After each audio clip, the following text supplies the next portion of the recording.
The Mars opposite Pluto transit taking place loosely between April 20th and 29th, going exact on the 26th, is much, much more than just Mars opposite Pluto. Let me explain. Because the Sun during that week and eventually the new moon around the 26th or the 27th in Taurus will form a T-square with the Mars-Pluto opposition.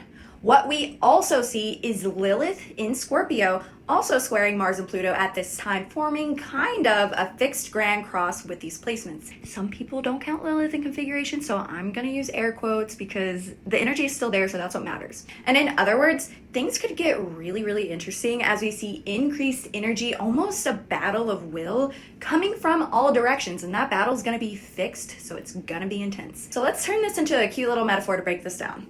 Sun or moon in Taurus kind of at this time will represent the societal identity and desires, which right now I think we all want a little bit of stability, or a lot of bit of stability, you know, especially in a time where we're all, you know, we're kind of waiting for the jump scare. We're kind of waiting for the thing that makes us jump, which is kind of what Taurus doesn't want, you know. But also the Sun and moon can represent a fear of change at this time. Mars in Leo represents the actions or the ego of the individual, whether through bravery and ability or through pride and a self-absorbed perspective. Pluto in Aquarius represents the power and transformation towards a collective society, but it can also represent control that is brought upon by a detached or collective force. Whereas Lilith in Scorpio represents the repressed or the constricted outsider, one that wants to break free and reclaim their power.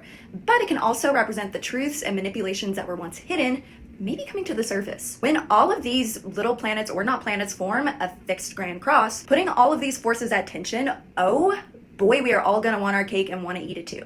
But as we all know, there is only a limited amount of cake, so expect this time to be busy, even if we're still on the rising action of the plot that is beginning to unfold. We could see activist movements be pushed forward, especially in favor of the underdog. We could also see power moves that challenge the betterment or even the safety of society, all that stems from a place of pure, disgusting greed. We could also see moves that further unravel or challenge the economic stability, alliances, or the power dynamics of the world. The emotional water that's been boiling, expect some steam to spill over even if we aren't at the climax quite yet. But will this boil over better society? Is there a drought that needs to be quenched? Will we see winds that bring us towards progress? Or will moves be executed that challenge the direction of society? My take is it'll probably be a mixed bag, but no matter what, we will see forces from all angles trying to get a slice of cake. So be aware of this. You'll probably want your cake too, but just know everybody else wants theirs too. And so my only advice is to keep your head on straight, stay true to your values, balance your need for altruism with the need for self-care,